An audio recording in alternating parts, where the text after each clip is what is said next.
Emotions as messengers.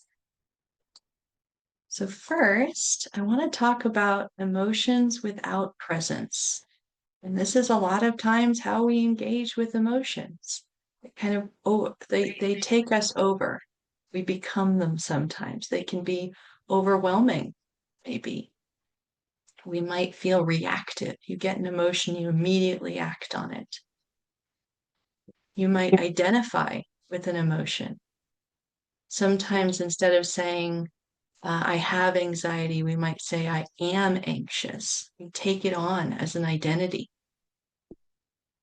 Or we might act out. It's like you get the emotion, you just want to do something with it.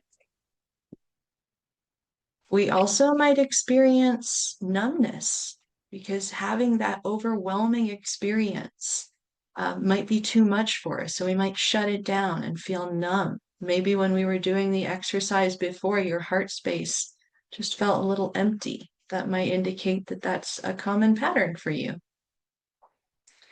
Or we might have a pattern of wanting to distract ourselves. So the moment you start to feel an emotion, oh, look, a squirrel. um, so there's all these sorts of patterns, and a lot of us will move between two of them. And so, like, we might have a lot of overwhelming emotion and then we shut it down. Shut it down long enough, the overwhelm comes back. That's pretty common as well. So think about your common patterns with emotions, and you might have different patterns for different ones. There are certain emotions that we feel more comfortable with and others that we're not as used to. Like last week, we talked about how specific Enneagram types tend to react to the emotion of their core center. Sometimes we really lean in, sometimes we just kind of shut that down, and sometimes we'll just go somewhere else entirely. One common pattern with emotions is that someone might feel hurt and then immediately it goes to anger. I don't want to feel hurt. I'd rather feel this other thing. So contrast that with if we connect to emotions in presence. So we were just doing a meditation where we allowed ourselves to connect with the heart center, to connect with the sensations in the body. And that's what we want to do if we want to connect with our emotions from a place of presence. So first we want to get present. Slow down. Get present in the body. Take a pause, as Nancy is fond of saying. If we're not present in the body, there's nowhere for the heart to land.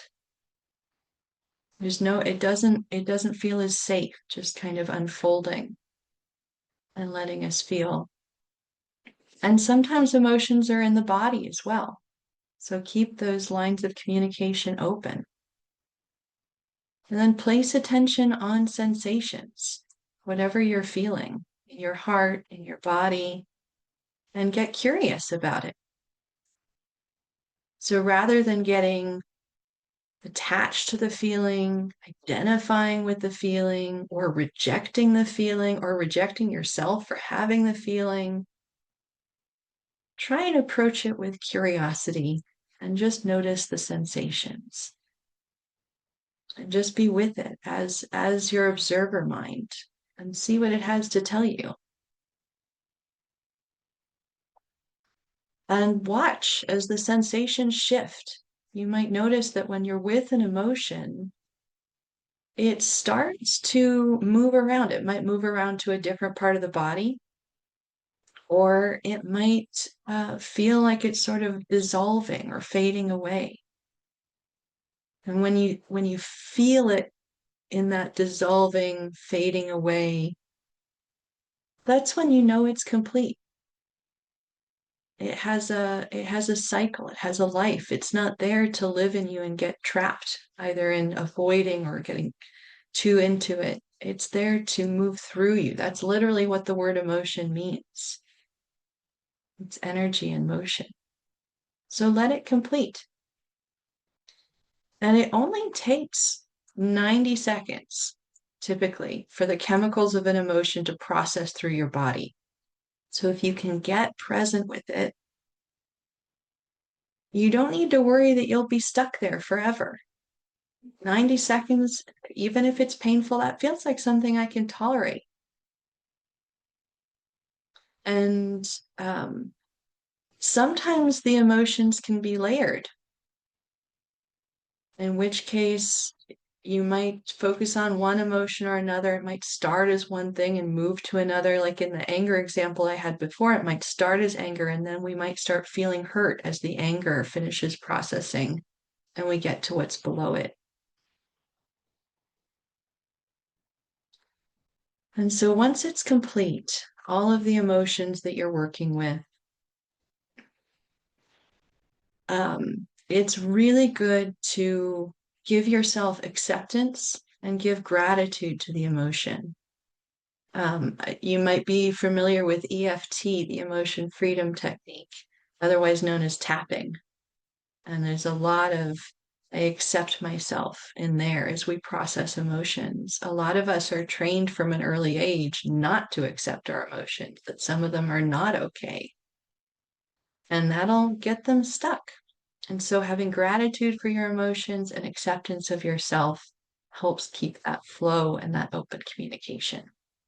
So this is the first step of receiving the message of emotions. We have to process it with presence. All right, incomplete processing. So one common pattern when the processing doesn't complete is that we start to feel a difficult emotion and it feels too uncomfortable for us, and we want to shut it down or run away. And that leaves the emotion in this unfinished state trapped in your body. So you don't receive the message it's trying to send, or you might receive like a little piece of it, but not enough to really do anything. And then it gets ready to come back even bigger later on. The next time you're triggered in a similar way, it's going to come back even bigger, and then you get even more afraid of letting it process. So many people, it's like we've waded into this cold stream, and the discomfort of that cold is like, ooh, I don't want to be there. Let me get back out. So we go back to the shore, and the stream's still waiting for us. We haven't crossed it. If we had just crossed it, it's like you've already started feeling that cold, the discomfort. Finish crossing the river and it won't come back. The same emotion. Instead, you'll let it flow. And if you have any questions, feel free to ask. I don't mind being interrupted. So if we just, as we're going through this stream, as we start to feel the discomfort, allow it to be felt, processed in the body, be with it for 90 seconds or less of this discomfort, and then allow it to fade. And that way the cycle won't keep continuing and we won't get trapped like that. Because then in trying to avoid the pain, we wind up experiencing much, much more than was needed. And another way of incomplete processing, you might be wondering, what about the experiences I've had where painful emotions seem to stick around for a long time? You might think of a time when it's like, yeah, I was hurt and I continued to be hurt for days. I keep coming back there weeks later. It seems like it's stuck around me. So what's up with this 90 seconds? I don't want to get stuck. Another common pattern we get into that stops this processing from occurring is we can get lost in the stories connected to the emotions. So when we tell ourselves a story, it actually takes us out of the present moment. And that's why we really need to be landed in the present moment, because these stories, they happened in the past. Even if we think a story is happening right now, usually it is a repetition. It's like continuation of a previous story that we have. The same characters keep showing up, but played by different people.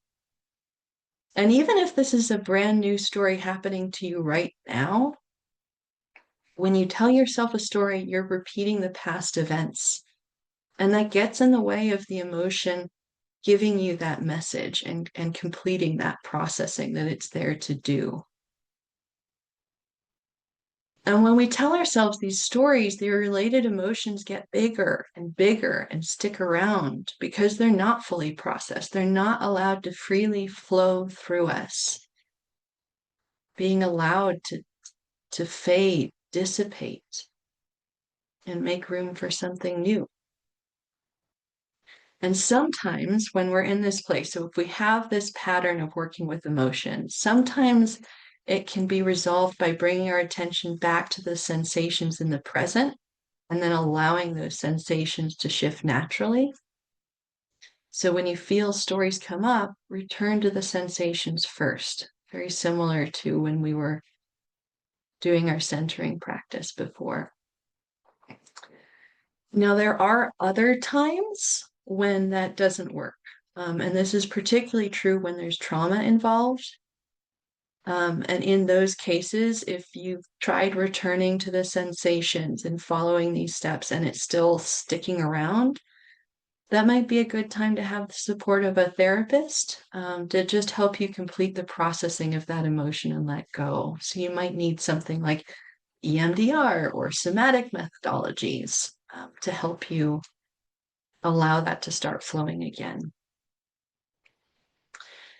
And if this is your habitual pattern for working with emotions, so famously Enneagram type 4s and people with a connecting point may have that pattern.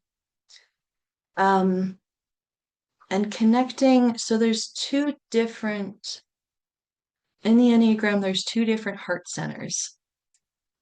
There's something that people may call the high heart or the deep heart, and that's the heart in presence. The heart where we land in our bodies, we allow it to have a safe place to show up. And we can contrast that with the heart that we normally are in most of the time, when we're stuck in our personalities, when we're stuck in our normal patterns, when we're living life according to the habits that we've built up over time. And it feels very different. The heart center that we're used to interacting with has a lot louder emotions. And so if we're used to dealing with emotions on that level, the very loud and dramatic versions of them, it might feel disconcerting to lean into this deeper heart, the heart in presence. A lot of times that heart just feels peaceful until there's an emotion that wants to flow through it. And even then it's not as dramatic. And so when we first encounter that, it might be disconcerting. We might be like, whoa, where did my emotions go? Or I know when I first started connecting with it, especially when it started dissipating after 90 seconds, I like wanted to grab onto it. Where did you go? I really wanted to feel that. But when we're feeling with this deeper heart, we are feeling. It's just a different quality. It's not the stormy heart that we were starting this discussion with. And feeling an emotion move through you is not the same thing as becoming that emotion. When we identify with an emotion, it can't move through you because you've attached yourself to it. And emotions are there to move through us. They are not us. Okay. So once we've received the emotional component of this message, then we want to work with this message using our head center. And so we've allowed it to process through us. The sensations are fading. Then we want to take a look with our head center. What does the emotion tell you? That way you can work with it. So ask yourself, what is the emotion's message? And sometimes the message is super clear after processing the emotion, and sometimes it might help to ask yourself some questions and to look through it a little bit. And we'll talk more about specific emotions and the messages they might be sending in a moment. Nancy, is that a hand or a thinking Well, posture? yes, I wanted to add from my own personal experience, just to elongate that question. What does the emotion tell you about yourself? And I don't know if this is Mm. just from a type 2 lens, but without the addition, um, it's too easy to go with the not the high heart and to go, well, yeah, I'll tell you what it tells me. It tells me that, so and so is a jerk, or it's it's projecting outward instead of where I get my biggest benefit is, what is the emotion telling me about myself and my patterns and my way of thinking, the way that I process. So anyway, just wanted to add on a few more words. That's such a great addition, because if you think about it, emotions can't be about other people because they're happening inside yourself. So the other people might have done something that was part of what caused this, but it's going to be your reaction to that. And the reaction to that tells you more about you, your filters, as Nancy is saying, and also your needs. What needs aren't getting met of yours. And part of the point of working with it is if you just go with the emotion like verbatim. Okay, I felt jealousy. Therefore, I need to take this thing from the other person because the emotion by itself might have you just go for it directly. But when we're working with it using our mind, we can think, okay, what is this really telling me about my needs? And is there a way that I can meet this need myself or in a different way? Those can be really useful questions to ask. And this is kind of gets me into point two with checking assumptions.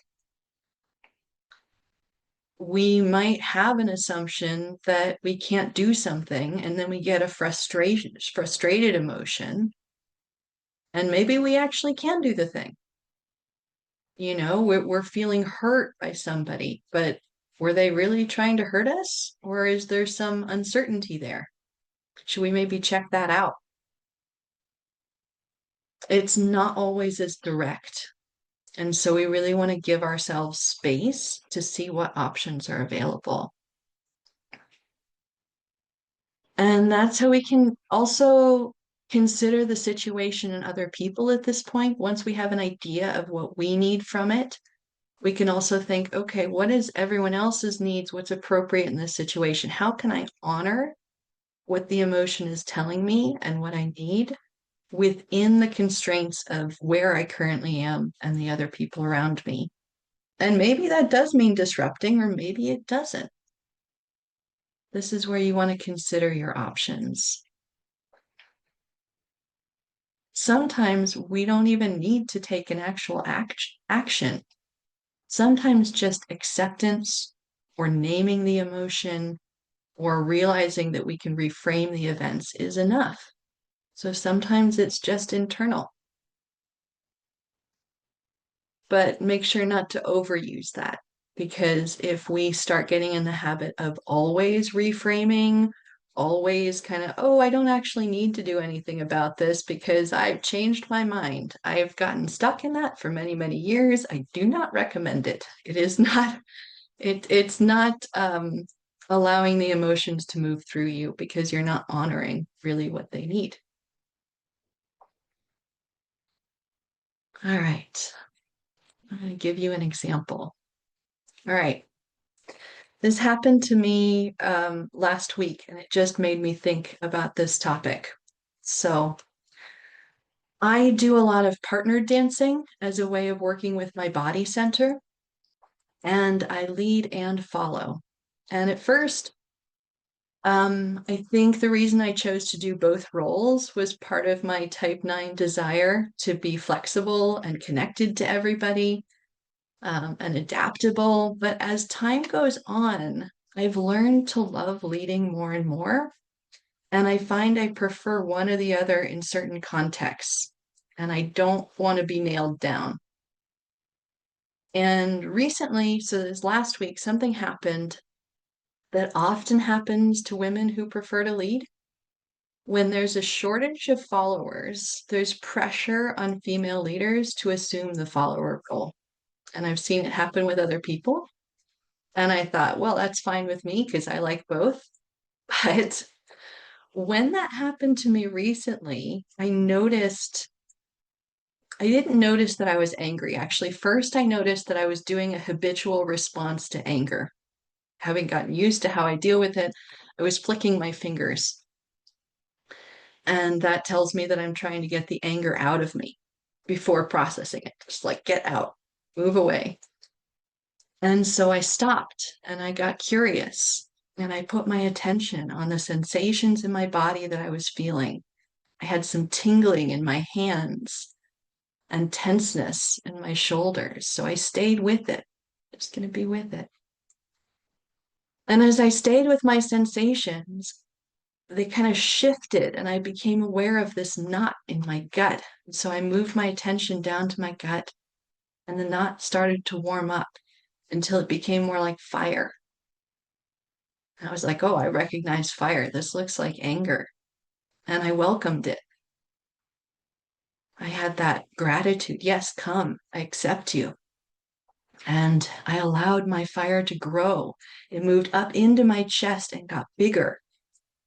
And I let it express inside me to whatever it needed to do, but not telling myself every story. Oh, so and so also had this problem. Nope, just let it express. And then it started saying things to me, and they were angry things. And sometimes they were unfair, unfounded things. But I didn't judge. And I just let it express inside of me. I didn't correct it. I didn't get attached to it. You're right. That person was a jerk. Nope. Just hear and receive. And then the fire faded away. And it left me with this feeling in my chest of being ready for action. Like I felt an inner strength. I kind of felt like the torso of a knight, but without the armor. I know it doesn't make sense. But there was a strength to it. And I knew it was done. So I thanked the anger for showing up and giving me its gift. And then I moved up into my head. I thought about what I had learned from following the sensation and hearing the words in my head. And it was angry. It was telling me I was angry that I was expected to give up my presence, but the men there were not. And even the men who were happy switching, who had been followers before, they weren't looked at for switching roles. But then I looked at my underlying assumptions. Where did the expectation come from that I needed to be the one to give way? Okay, somebody asked me a question, but there was no actual pressure there. I was the one who said yes happily. So some of it came from me. I put a pressure on myself to be flexible and make things easier for the group. And then I got angry at something I had been complicit in. I could have spoken up at the time or before then. Things would have gone differently. So I asked myself, what is my anger there to teach me? And anger in this case is telling me what my agency wants to do. Anger is a lot about action. It's telling me what's important and what I need to do in the world. And in this case, it was letting me know that this specific dance that was the focus of that night was something that I really cared about leading. And I had a strong preference that night. And that's kind of something I already knew. Like if you'd asked me, I would have been like, yeah, I want to lead tonight. But I didn't like know it at a deep cellular level until I allowed the emotion to process. And that made it no longer easy to ignore. So the emotion helped me really get it, really receive it. And so then I turned to that energy, that uplifted empowerment that the anger had left me with after it had processed. And I thought about what I should do with it, how I should act on what I learned, what action would be best for the situation, honoring myself and my needs, but also working with the others involved. If I had let my anger run away from me, so that like outward bigger version, getting caught up in it or identifying with it, not being with it in presence, if I had acted out, it would have wanted me to do it maybe in a big way, like making a scene, or maybe in a small way, like making snide comments or helping my partner be miserable with me by being uncooperative or just a downer. If I had been able to ignore my anger or get it out through my fingers, as I once would have, I would have continued like nothing was wrong, but I would have felt a little hollow or deadened. It would have taken away and sapped my life force. But I would have tried to make the most out of it, and it would have probably been fine that night. But over time, continuing this pattern, the unheard anger would have built up, and that would have made me resentful, disconnected from myself and my community, passive aggressive, and that deadened, lifeless feeling. So that energy in my chest, the anger wanted to give me, that only would have happened with the full processing. If I dissipated it out through my fingers, I would have never gotten that, which over time makes me more and more unable to act on my behalf because I'm lacking that energy it's trying to give me. And that's exactly how I get stuck at point 9. And all of us nines get stuck when we avoid anger at all costs. But instead, I took the anger, the energy to stand up for myself and the clarity of what my anger wanted. And I took steps in the future to ensure I got to lead in similar situations. I actually wrote down all the dances I do and what my preference is so I can remember. And since then, I've gotten questions like, "Hey, are you okay following or leading?" And I get to say yes or no. And I actually check in with myself and check my list before just saying, "Yeah, I'm flexible, I'm adaptable." I check in. And that night in particular, I didn't want to make a scene and I did want to help things flow smoothly, but I felt like it was important to be heard. So I did speak up. There was a pause between the dances, and I went to my friends and I expressed, "Hey, I'm bummed out about this." And one of the men there, who sometimes had followed before, volunteered to trade places with me. I didn't expect that. But it was awesome. And actually, the best part was that everybody started switching roles with everybody else, and it was so much fun. Like we got to play. And none of that would have happened if I hadn't like expressed in the way that I did. Um, yeah, it was definitely up there with my experiences. So that's how my flowing and working with it made me have a great experience and got my needs met. It turned out that I had more agency than I thought I did, and I used it. Hmm. All right. Equanimity. We call emotions good or bad, but they're not good or bad. They are all helpful. And I think that story helped show how, like, angry is typically seen as a negative emotion. We might judge each other for being angry. Oh, you shouldn't be angry. But they're not good or bad. They all are bringing us something important. Judging is not helpful. I know some of us have been taught to judge certain emotions and try and get those out of ourselves. That completely blocks up the flow of those emotions because they're meant to be guideposts to better living. The ones that we feel good experiencing and the ones that we don't. So judging is unhelpful. We should take a listening and curious stance to get the most out of them. Okay, all right. Let's look at the specific emotions. All right, the first family of emotions we just recently talked about: anger, irritation, frustration, resentment. Um, And this is an example, is the anger in my story was telling me that I was feeling a desire to lead in that particular dance. That is the desired action, is really what it was telling me about. Other times, anger might be telling you, hey, a boundary was crossed, maybe a boundary you didn't know you had. That's also possible.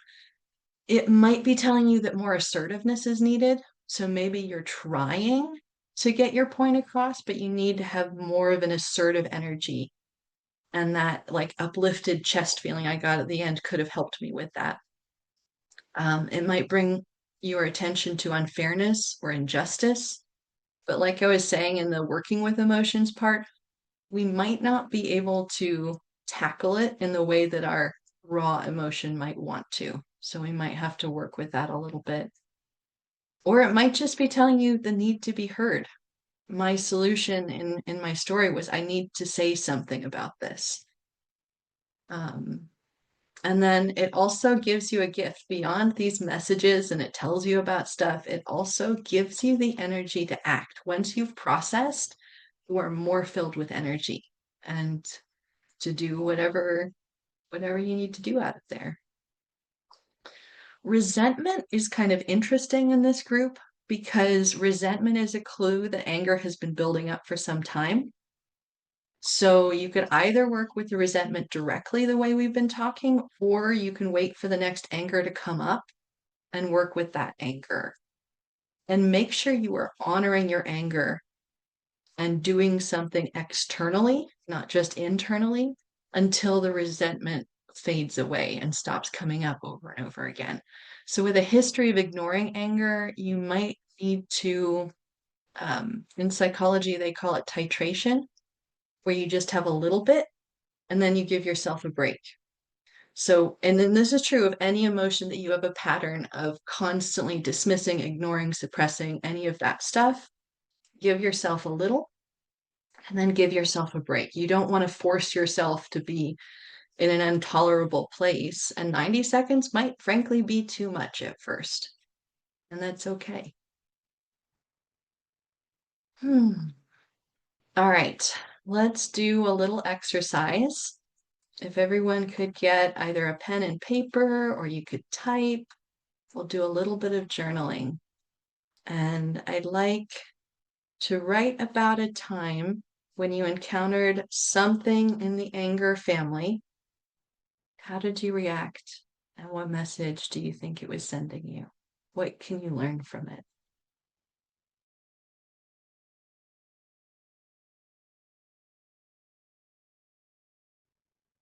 Right.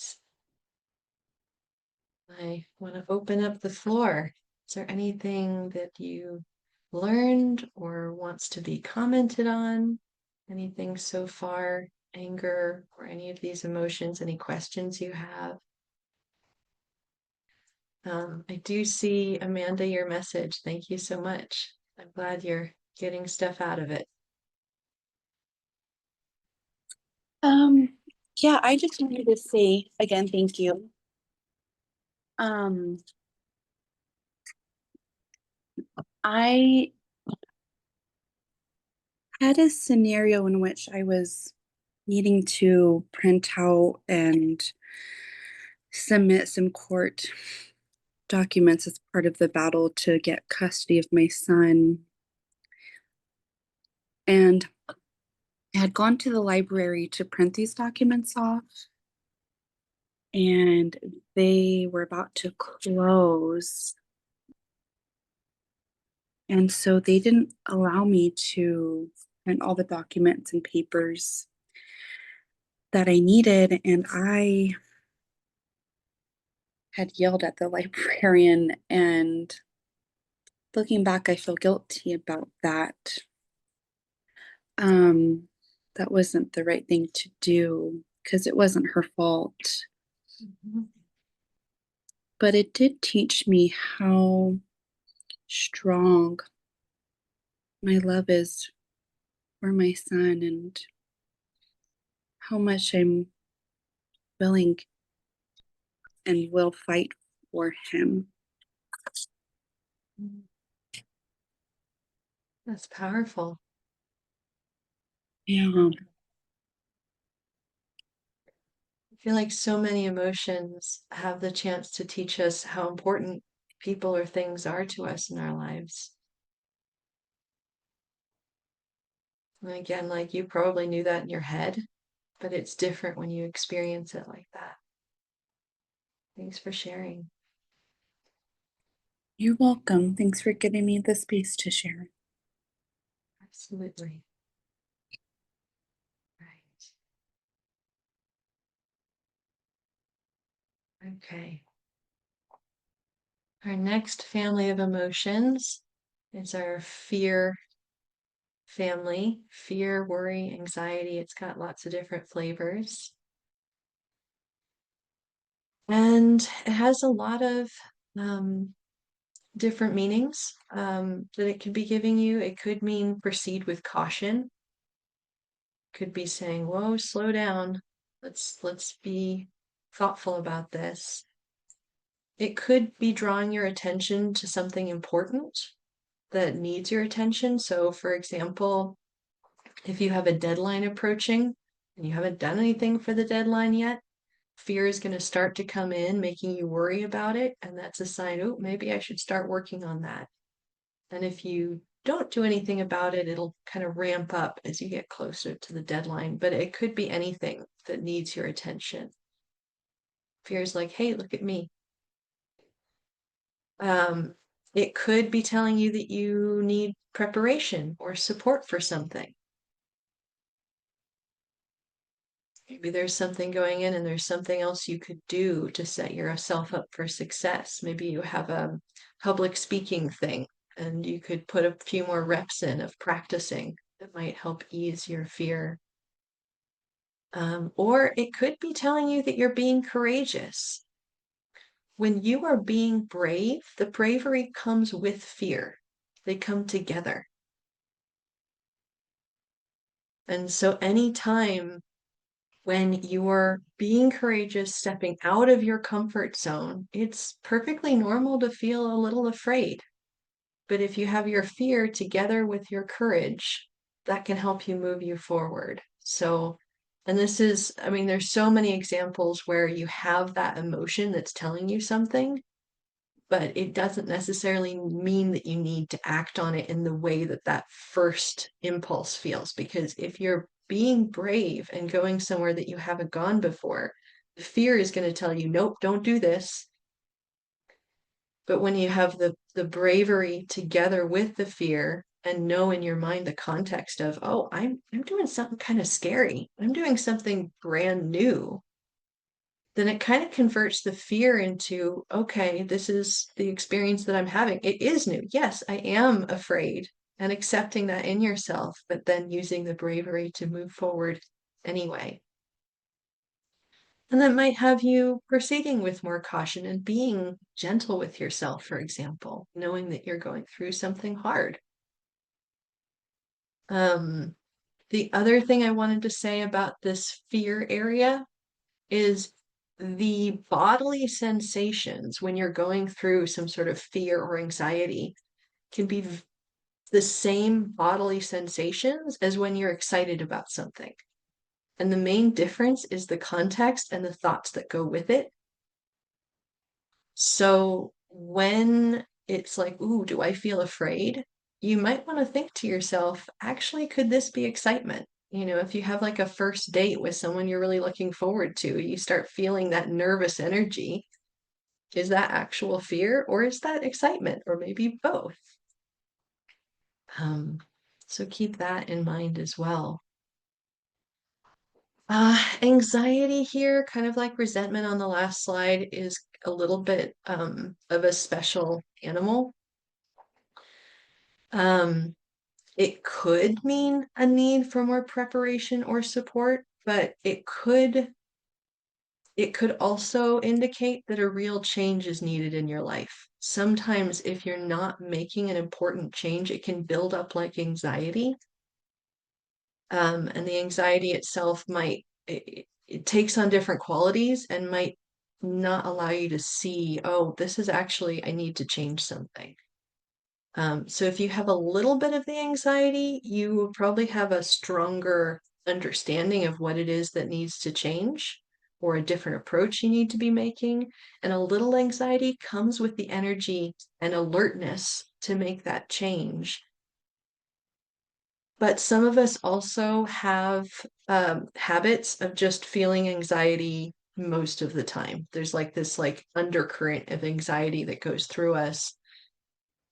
If you feel it frequently, you probably need to regulate your nervous system. So it could be that your nervous system is just kind of used to running on edge.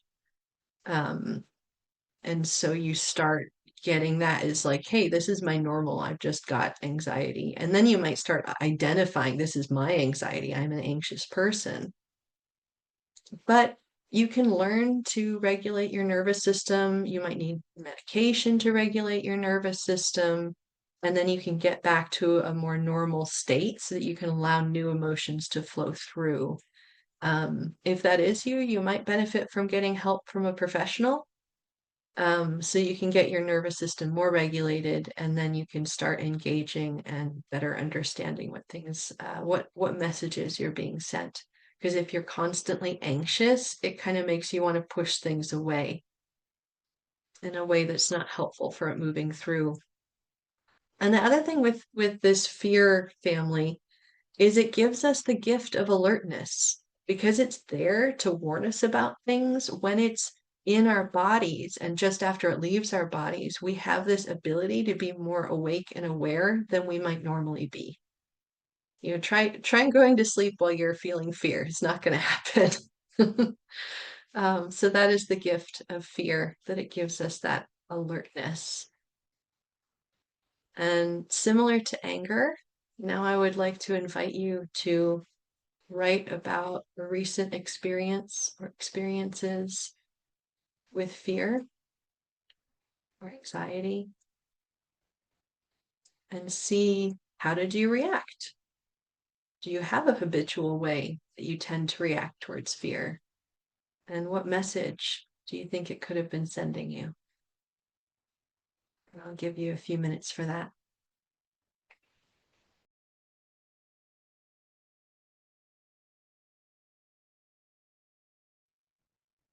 All right. When you're ready, come back. And I welcome any comments or questions. I see in the chat comment from Mary on anger. Anger is always a call to action. Anger is so much about action. Absolutely. That's why it leaves us with the energy to act. And I love what Nancy said. It is often first an action that is personal rather than an outer action. Absolutely. So many things we think are actions we have to take in the external world, but a lot of it is how we're treating ourselves first. Yeah, Nancy, fear and excitement. You probably posted that just before I said it. I did. So We're on the same page. we were mind meld. So I want you to unpack this for me if I can share. Yeah. So the first thing is these fear, worry, and anxiety are they're just a little strange. They're not as comfortable as the anger. And I think the next one is just going to be the shame, the guilt, and the lack. Those I'm real comfortable with. But the first thing I noticed was fear, worry, anxiety. I don't I don't really relate to those. And when they show up in others, it's frustrating for me. But as I sat with it, I noticed, okay, fear, and we were talking last week about foreboding joy, or we were talking on Friday about foreboding joy, which I really resonate with, which foreboding is fear. So I'm like, okay, I've got a fear around being joyful. And it's unconscious, it's not logical, but it's a pattern of getting really small in order to feel safe. So it fits with what I know about the head center. So it's trying to get really small to avoid, which is the patterns at the head center. It's to avoid what? So I came up with to avoid disappointment, to avoid the fear itself, but I don't know what the lesson is. But before you maybe answer, I went the other way to, okay, when I don't do foreboding, but I have fear, what do? I get big and I go to the control. I use anger then to dissipate fear. It's like it covers over it. It doesn't dissipate the fear. It's like a secondary layer, and then you don't have to Yeah. feel it. So I don't feel the fear, I feel the anger. And why do I do that? Because it makes me it has a sense of more power that is around safety. It's like, so it's unsafe to trust anybody else. I have to only put myself in the position. But for neither of them did I get, well, what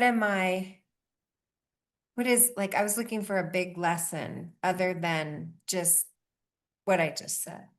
Yeah. Oh, it's lots to look at. So the second thing you were talking about where there's a fear, but it turns into anger, I think you're totally right. The anger is trying to protect you from the fear. Um, and so you got the message from the anger, I'm trying to protect you. Yeah. But I think until you allow yourself to feel the fear, you're not going to get that fear's message. Yeah, I So, think either way, I'm avoiding the fear. And so I don't know what the message is. I well, mean, the I mean, message is about safety, but I don't know what the lesson is. what I would recommend for the one with anger is next time you notice that, or think back to a time and you can imagine it, try and be with the anger and watch it and see if it doesn't transform into the fear so you can then be with the fear and allow that fear to process. Does that I make do have, sense? yeah, that makes sense. I just was thinking, um, early on in my relationship with Paul, before he understood that when I am afraid, I will, the anger comes in and I'll become more passionate, I like to call it. But what it looks like is I'm just louder. My voice gets louder, because I'm trying to take control. And I would explain to him, yeah, I'm getting loud and I'm getting controlling and I'm trying to control the situation because I'm afraid. Mm. Yeah, So absolutely. I get that. So okay. And Yeah, then, try sitting with it and see if the fear shows up, if you can sit with it and oh just yeah, the observe and be fear is curious. big. And the fear is, it's kind of ironic because I would say, well, the fear is that you're going to leave, you're going to leave. You're not going to Mhm. love me. And he would go, Yeah, yeah, well, like when you're yelling at me, it's that's not super at helpful. me. He goes, you're kind of pushing me away. So it often isn't logical. Mm, totally, totally. And I think so if we switch over to talking about the foreboding joy for a moment, I think we might have there's a similar thing there where you're totally right. Foreboding joy is there to warn you, hey, if you get excited, if you feel joy, you might be disappointed. This might get taken away from you. And so you'll start immediately, like one of the ways foreboding joy can show up is, you're having this tender moment with a loved one, and immediately, instead of being in that tender moment, you might think, oh shoot, something could happen to my loved one. And it just ruins the positive emotions. And it's because you're trying to protect yourself from it and protect yourself from that disappointment. And Yeah. that's so really what I think the lesson there is you care a lot, a lot, a lot. and you're very attached to this, whatever is a person or an event or whatever that is. And that's one of the reasons why Brene Brown says if you have that foreboding joy, you can kind of reframe it, right? Because foreboding joy is telling me, I really love this positive thing. I'm excited. I'm feeling love, whatever it is. And I'm afraid of losing that. She says if you reframe and think about gratitude, Right. Yeah, that's what she right? said. Because the lesson is I care about this person or thing. And so if you sit for a moment and just either think to yourself or write down, I'm grateful for this thing. I'm grateful for the fact that, and just start writing your gratitude until you can start feeling the positive emotions filling you back up again.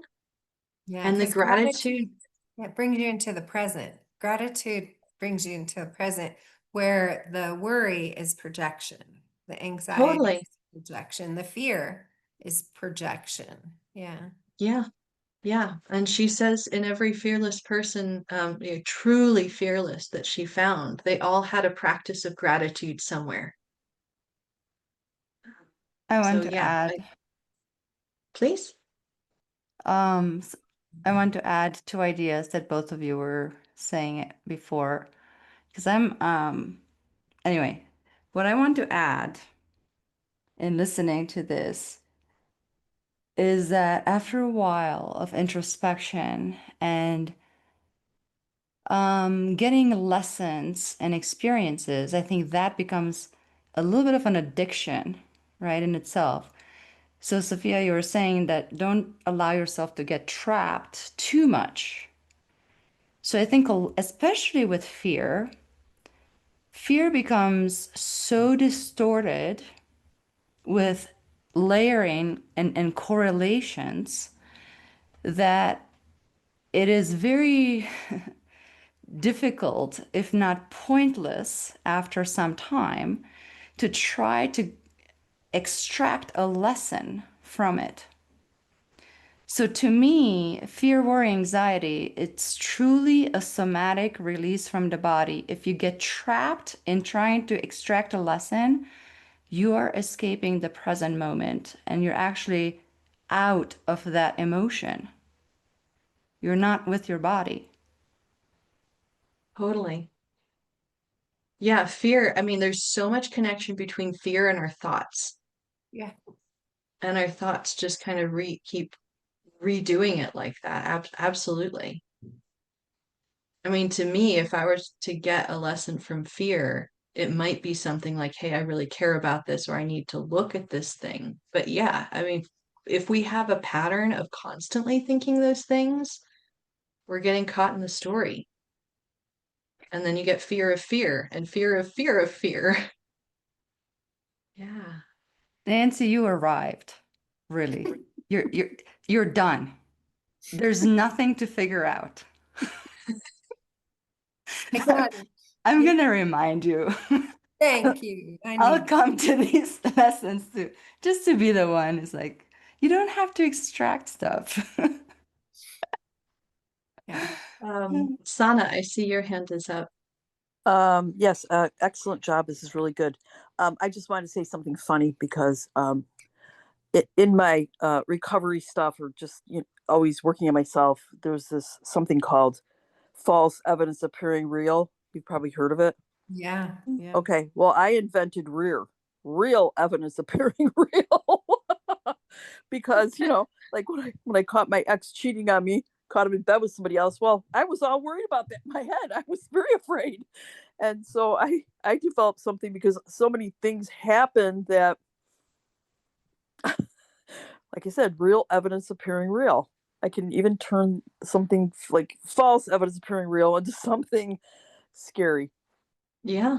Well, and even in the case of real evidence appearing real, we still have that part of checking our assumptions. And I'll get to, there's a little bit later on where we might look more at relationship dynamics like cheating. But yeah, that's a good point. Okay.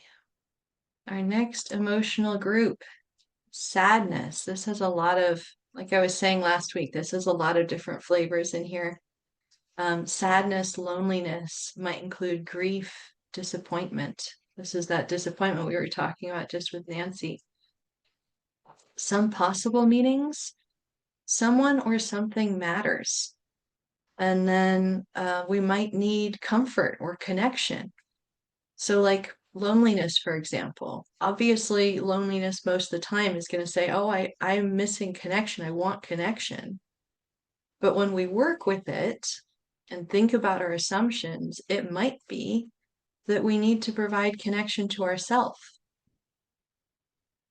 And maybe the other person we have connection with them or not, there might be differences in perception. But you think, oh, loneliness, that means I need another person. Not necessarily. It just means you're seeking connection or comfort. It might end, huh? Connection with yourself. Connection with yourself. Exactly. Exactly. Just about all of these, we can give these things to ourselves. So don't forget that that's an option. There's a lot in sadness that helps us let go. The gift, when you finish processing the emotion of sadness, it gives you the ability to release and can leave you with this more relaxed, spacious nature. So like, for example, when you have tears, you're crying tears, the chemical makeup of the tears is different depending on what emotion you're having when you're crying. And so when we're crying through sadness, it'll give us comfort and allow us to release old attachments. We get so attached to things, and without being able to feel sadness, grief, and have these tears, or at least one of those three, it's very hard to let go. Also wanted to bring attention to disappointment here. It's telling you that you were looking forward to something and then you were let down. And so you might look at it directly, oh, I really want to get this thing, or I really don't want to be disappointed. But you can also take aspects like what were you looking for in this situation? And how can you give yourself that in a different way? All right, let's do another exercise here for any of these flavors of emotion. And Sana, do you still have a question, or is your hand up from before?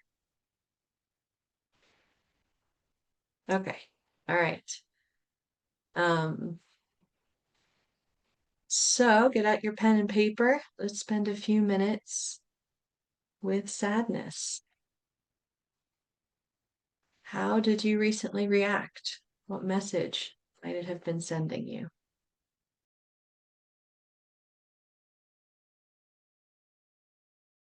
All right. Any comments, questions at this point? Anything that wants to be said? I just want to say it's really hard to look at that baby's face. I know. It's so hard for me to find pictures of emotions that are evocative but not arresting. So, I just want to hold that baby. yeah. I'll just say in the standing in the shoes of at point two, all these sadness, loneliness, grief, and disappointment are just a reminder of I need a connection with myself, that I matter, my needs matter.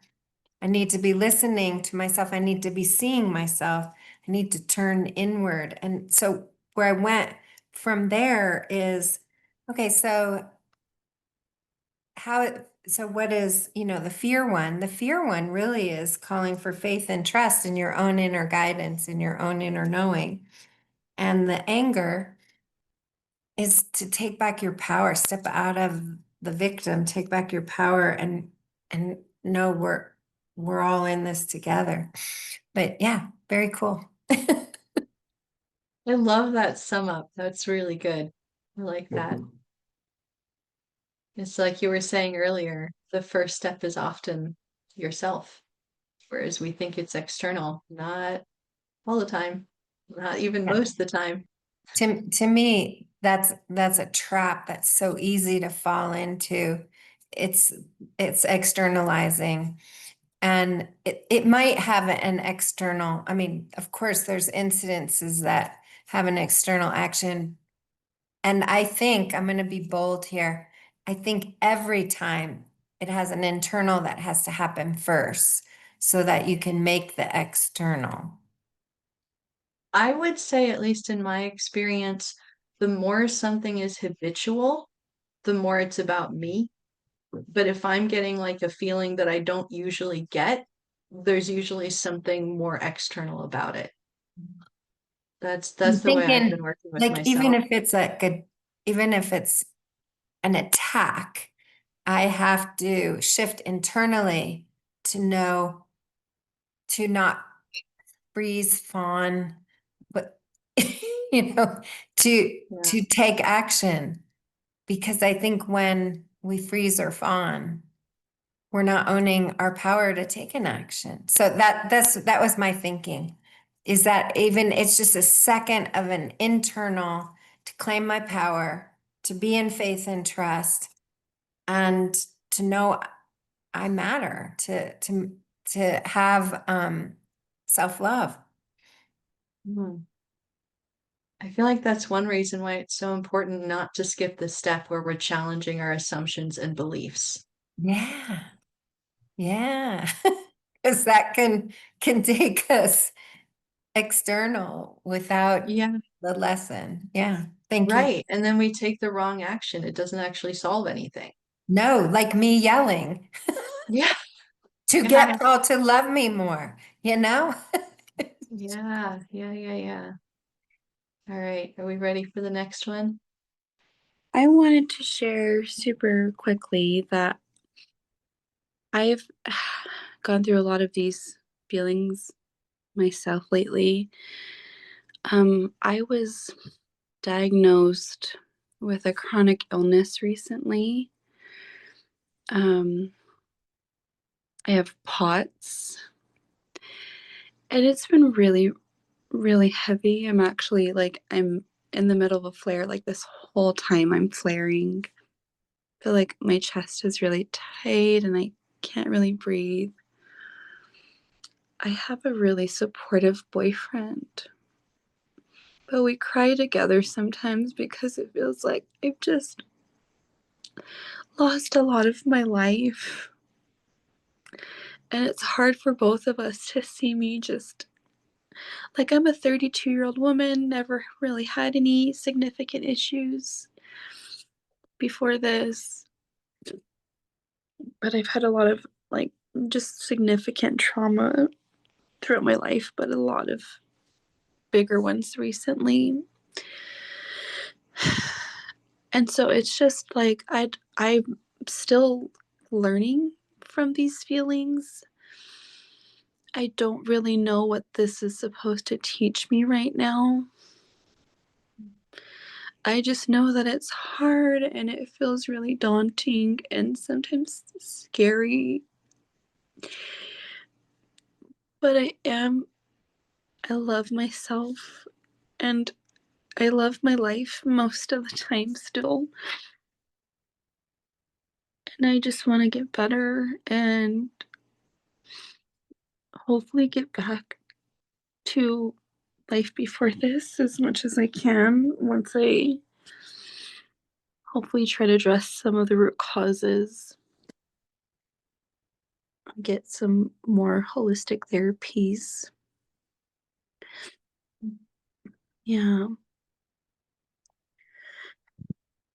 If you guys happen to have any advice, I don't want to take up time away from the lesson, but if there's anything that you might know about as far as how, working through emotions can help with my symptoms or anything like that, I'd be very grateful. Thank you for sharing. That's hard to go through. That is hard. just remembering times in my life when I've gone through some, not similar, but kind of similar. I think from my perspective and my experience, crying at times like that is helpful for allowing us to let go. When I had significant health struggles, it gets in the way of what I thought my life was going to be, and I was very attached to that. And so crying can help us process, and is really needed. Um, that's my 2 cents. That's what I got from my tears during some similar stuff, either in dealing with, oh, this could be a health thing for a long time, or dealing with diminished capabilities. There is processing that needs to happen. So for me, that's where the gift of being able to release comes in. And for something as big as that, it's not all going to happen at once. And you might keep crying for a while, but it's that relief and relax that I think crying brings you in those situations. And does anyone else have any thoughts? I will say I am a fan of crying. Yeah, they really help. But with just because this is, I had to look it up. I kind of forgot what it was. But creating safety and intentional releasing within this grief and sorrow, but in a very safe, intentional environment, so that you're literally emptying the trauma that you're carrying, your body's carrying in your for you. You're lightening its load, if that makes sense. I understand that. Can you expand a little bit more about like intentionally creating space to release emotions and such? Yeah, because it's a pact, responsibility or guilt or fear. They're all tangled together.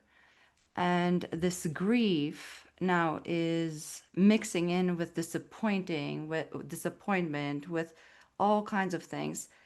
But it's bursting out. If you can create a safe container, maybe even your room where you can sit with yourself and allow yourself to feel, have these sessions with you where you're allowing your body to feel within safety what it wants to feel for 15 minutes.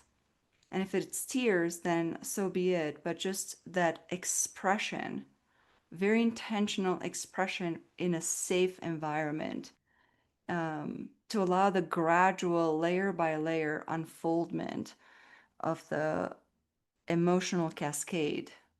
Okay, that was very clear.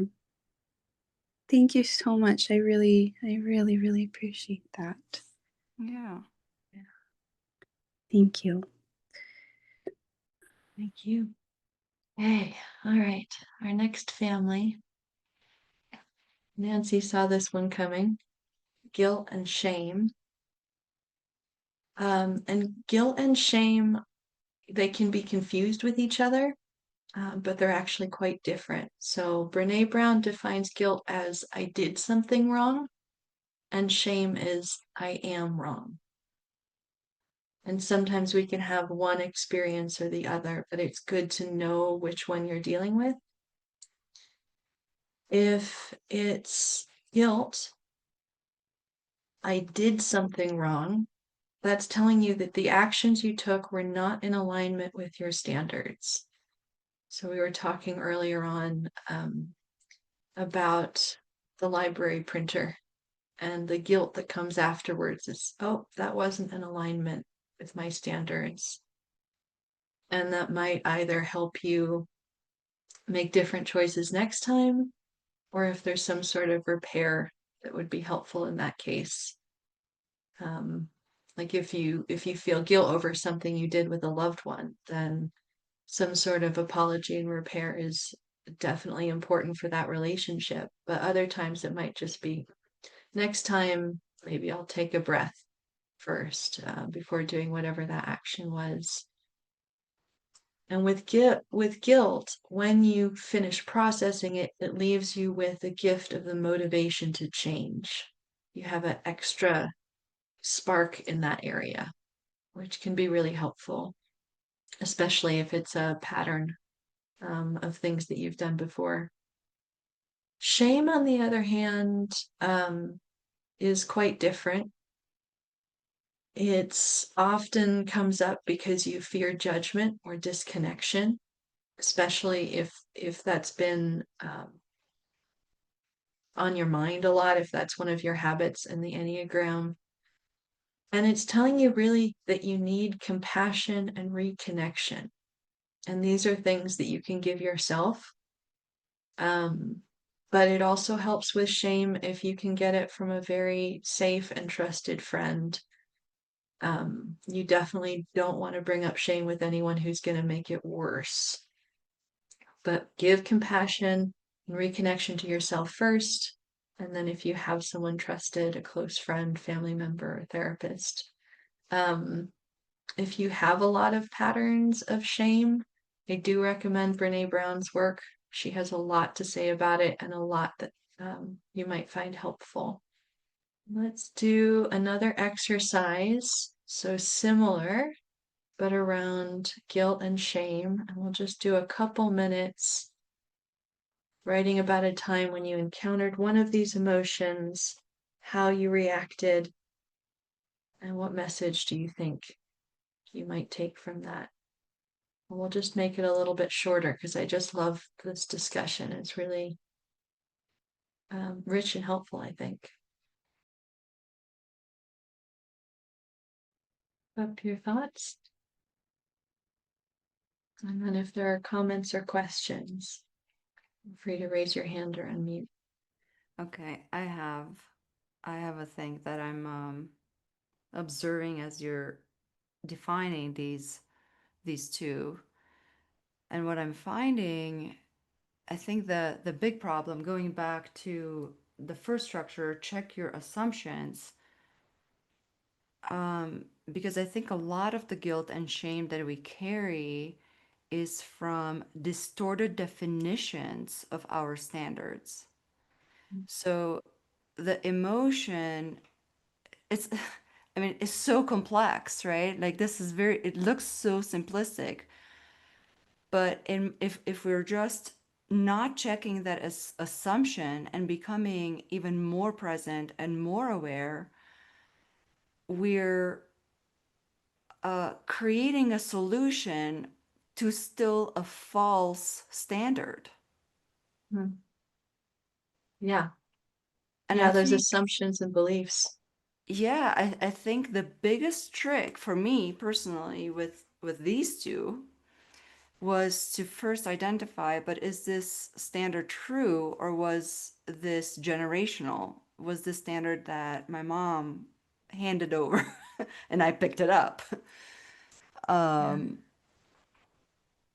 yeah, yeah, Yeah. it's deep.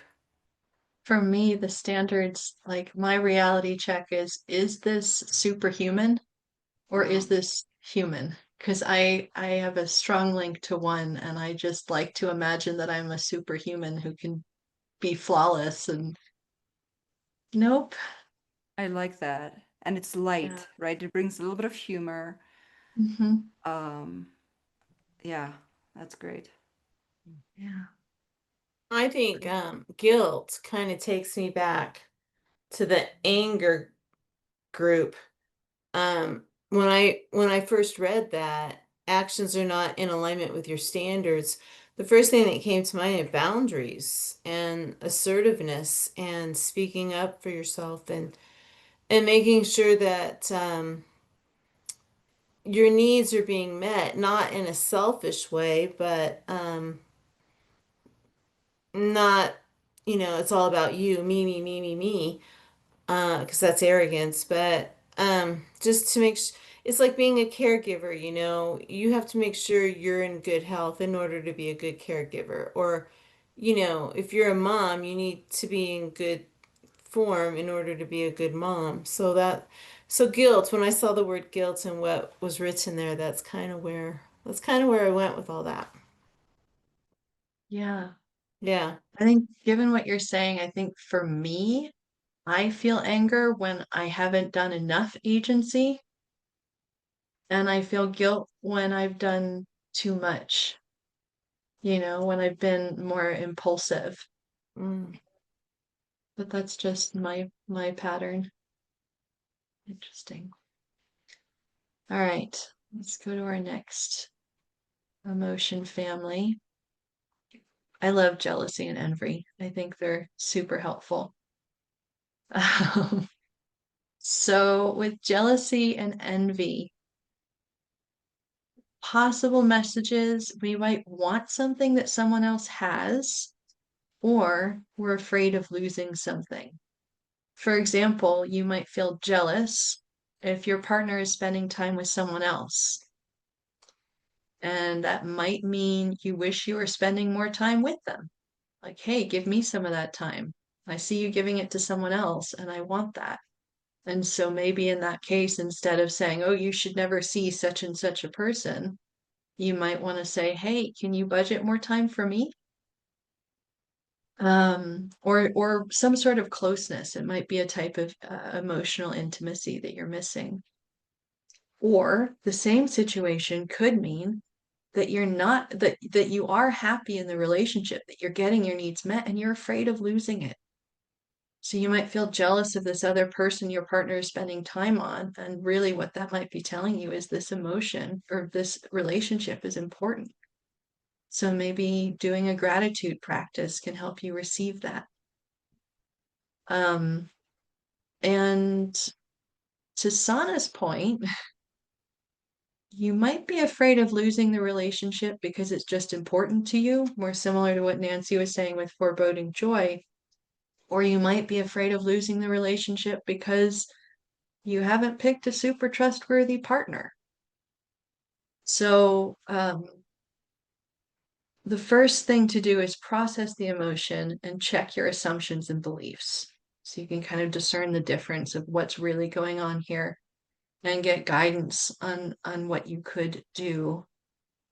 So in the second one, where you're afraid of losing the relationship, it could be resolved by getting more reassurance from your partner. Like, no, I really do love you and I'm in it for the long run. Or maybe by tending to past wounds when you were left by a past partner, where maybe you're looking, yes, this relationship is solid, but that one guy who left me with some wounds, and then maybe you want to process those, and get through the past hurt so it doesn't affect the present as much.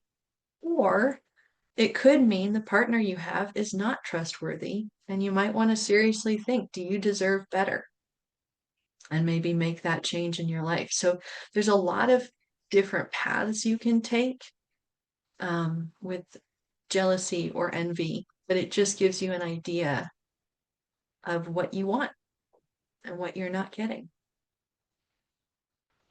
So let's take a couple minutes for jealousy and envy. Write about a time when you encountered one of these emotions. How did you react? And what message do you think it might have been sending you? And if there's any comments that feel like they need to get said, there's going to be one more emotion group. So I do want to plow ahead, but if there's something that wants to be said here. It's tricky for me sometimes, having had abusive relationships in the past, where like my ex-husband would, for example, flirt with other women directly in front of me as a way to instigate jealousy then, I'd call it out. He'd attack me for that or tell me I'm so controlling, horrible person, etc. Where with my current partner, we've only been together for about 3 months now, but he is so beautifully opposite, where he reassures me when feelings of jealousy come up. He'll also let me know when I might be somewhat unreasonable in a very gentle and healthy way.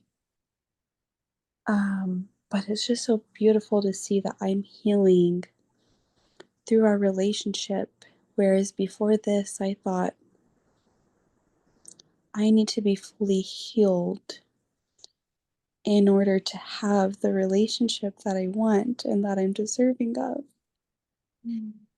He's just so good to me. Can't even express in words how beautiful he is to me and just how incredible our relationship is. And we're still working through a lot of those bumps.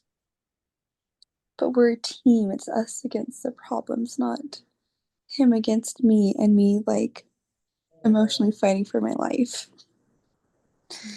Yeah, I just wanted to share that. Just there's hope, you guys. There's good men out there if you haven't found one, or just people. Yeah, it exists. It's a real thing. So happy to hear that. I just, Thank you. yeah, I'm so happy to hear that you have that in your life. And I think it does show that you've been doing work. For sure. Yeah, Yeah. thank you for that. I appreciate the solidarity and the support. Yeah. I think jealousy also comes with awareness, because if you're aware, I think you don't have a tendency maybe to be as jealous, because you can't have everything that everybody else has, and it's never greener on the other side of the fence, and you don't want to be like, fear of missing out. All those things I can see where as a younger person, yeah, but as you get older and maybe you just find acceptance, you just realize that it's not better. And so I'm just not, I don't know. I think I can honestly say I am not a jealous person, because, you practice acceptance and gratitude, and, you know, I, I, there's not that much that I want that someone else may have, or an object. I just think jealousy is different in your 20s and 30s versus your 40s and 50s, and then your 60s and your 70s. I think jealousy takes different meaning at different stages of life. That's a good point. With awareness.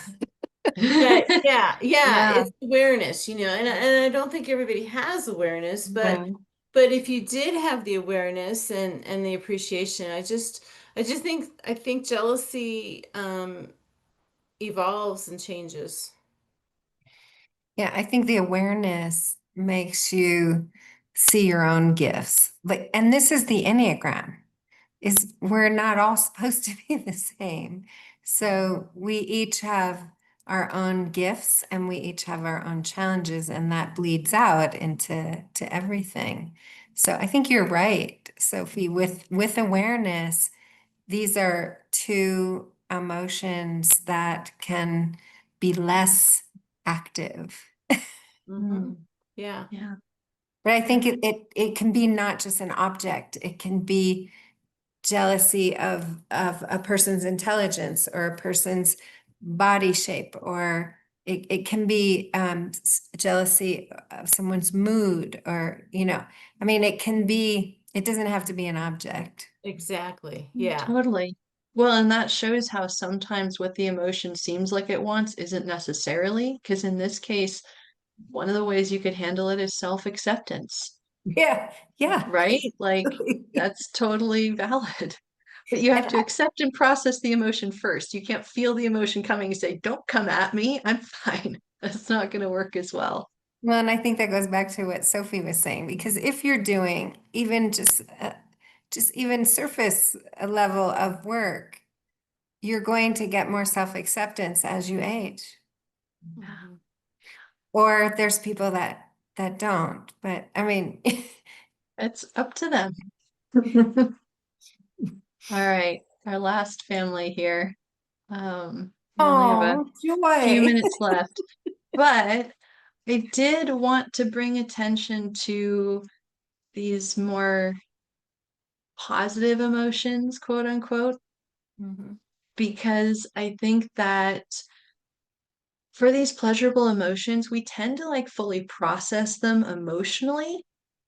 Sometimes we might try and hold on, but we're at least there. Like it's not as painful. So we might receive the emotional message, but we don't often work with these in terms of looking at the head center, trying to understand what about this experience lit me up. And that can bring more clarity on how we can continue to produce good feelings. So if I'm just like, wow, I had a great time at the theme park, what about it? Was it the fact that my friends were there? Was it all the excitement? Was it one particular ride or one particular? And so I think there's an invitation when we feel these positive emotions to sit with them a little bit and say, but what about it? What about it brought fulfillment? What about it can help me feel this way again? And they also point out opportunities for growth, for creativity, for exploration. And the gift that they give is both the good feeling, but also it helps us with resilience and well-being. And sometimes when we're processing a lot of negative emotions, it's nice to give ourselves a break. We can't always be sitting and processing negativity. Our nervous systems could use a break, and this helps with that. And in the Enneagram, if we are what they would call like a one-to-one blind, like if the one-to-one instinct is on the bottom, you might feel uncomfortable with the excitement, with an intensity of a pleasurable emotion. And if that's coming up for you, you can try engaging with that titration I said earlier. You can try just being there with the intensity for a little bit longer than you normally would to help build up your ability to feel that excitement. Also, as a type 4, it might be hard to prioritize, and we might want to prioritize difficult feelings over happy ones. But I think from that point, it's good to remember that authenticity is not just in the melancholy, but also in the happiness. We can be authentically happy. And if we shut that out, we aren't experiencing the whole of who we are. And that's not authenticness. Positive feelings are a part of reality and part of who you are. So, given that we're at time, I'm not going to have us write about positive experiences, but I invite you to think about recent positive experiences or the next time you have one, to do a little bit of thinking afterwards and get some clarity on what part of it gave that to you. How was it fulfilling exactly? So yeah, I'll skip that part for now. One last thing. So you may want to take a picture of this screen. This is kind of a summary of what we've talked about so far in terms of receiving an emotion. And I always love finishing up with how can you take it with you? And encourage you to do this next time you're receiving an emotion that you want to get the message from. And if you want a copy of these slides or if you have any questions for me or want to work with me, feel free to reach out. Here's my email and my website if you would like to do that. And with that, let me stop my screen share. And we can go around and just a couple of words, maybe a sentence at most to close us out, because I do want to be respectful of the time that that it's late. So, Nancy, can we start with you and then go to Sophie? Okay. I just I hope everybody does the joy, excitement, and connectedness. Yes, please. Because I think it can be it can give guidance for purpose and direction. So this has been fabulous. Thanks, Sophia. Thanks, everybody. Yeah, thank you. Also very quickly before Sophie goes, I just wanted to reiterate what I said before. This is recorded, but I'm happy to edit out anything if you said something that you're like, hey, can you edit me out? I'm happy to do that. So you can say so now or reach out to me. Yes, anyway. All right. Sophie and then Anka. Well, first and foremost, I want to say thank you. It your knowledge, your depth, your preparation, and your tone for this whole evening has been fabulous. This is certainly your calling, and so grateful to have you. So thank you for that. So your hard work is not going unnoticed. Um, and then as for the presentation tonight, I thought it was very what do I want to say? I'm supposed to say one word here. Awareness, just bringing awareness to everything that we feel, because and I guess my take home message out of all this is that emotions are ours. They belong like to us or to me, and you have to allow them and allow them to process. And as a type 7, that could be very difficult because you talked about a lot of negative emotions tonight that I think as a 7 would be very difficult to process and journey through. But it just reaffirms to let that process take its course. And it's okay, ladies, if we are upset or we cry or we yell or we get angry and we're frustrated. It's okay. I feel like at type 7, we tend to go into that trap of the river where we get into the pain and then out. Were you there for the cold river slide? We start to feel an emotion and jump right out of it. And that just keeps the cycle going. So in trying to resist it, we get more. Yeah. Yeah. Okay, Anka, and then So I do like what Sophie was saying with the tone, because this is to just keep that meditative state and to be able to hold the self-reflection through this. Your tone helps so much. I noticed that right away. So that was, I don't know if you're doing it intentionally or you practice this or this is your just natural thing. It is very soothing. And for me, it was a very reflective review. I kind of got out of um, self-reflection like this, but sometimes it's really nice to just review the simplistic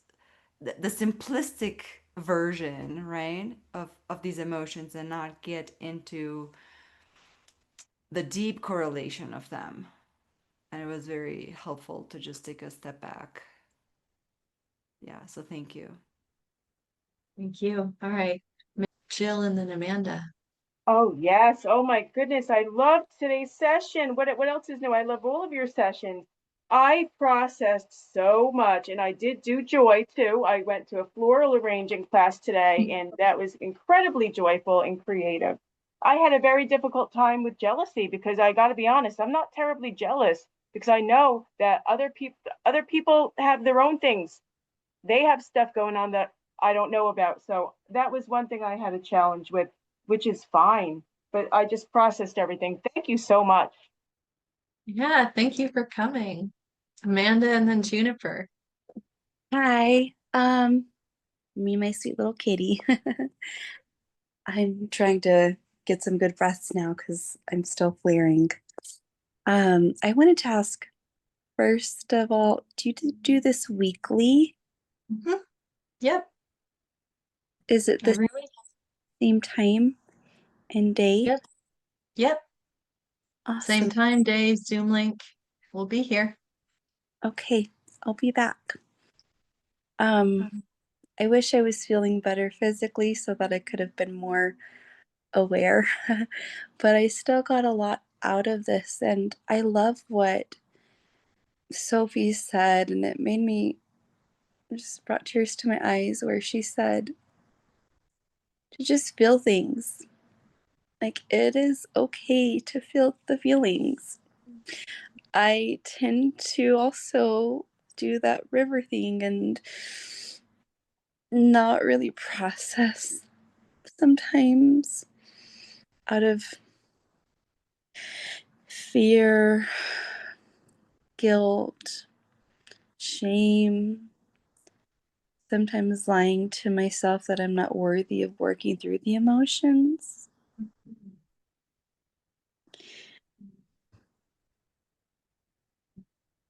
But that is just gonna keep me stuck. So I wanted to say thank you, Sophie, for sharing that. Oh my gosh, thank you. I'm touched. It really resonated with me. Good. Yeah, you're welcome. And thank you to all of you who got out of this. Yeah, Thank you so much. Thank you for coming and engaging and being vulnerable. And yeah, of course. all And right. see you ladies next week if I can make it. All right. Sounds good. We'll be looking at identity next week. All right. Well, um, I just want to say thank you to everyone for coming. If you didn't come, it would just be me talking into the void. So I'm really, really glad and everything that everyone put in. Um, I loved all your comments. So thank you. Thank you very much and hopefully see you soon. Thank you. Thanks, Bye. everyone. Thank Thanks, you so much.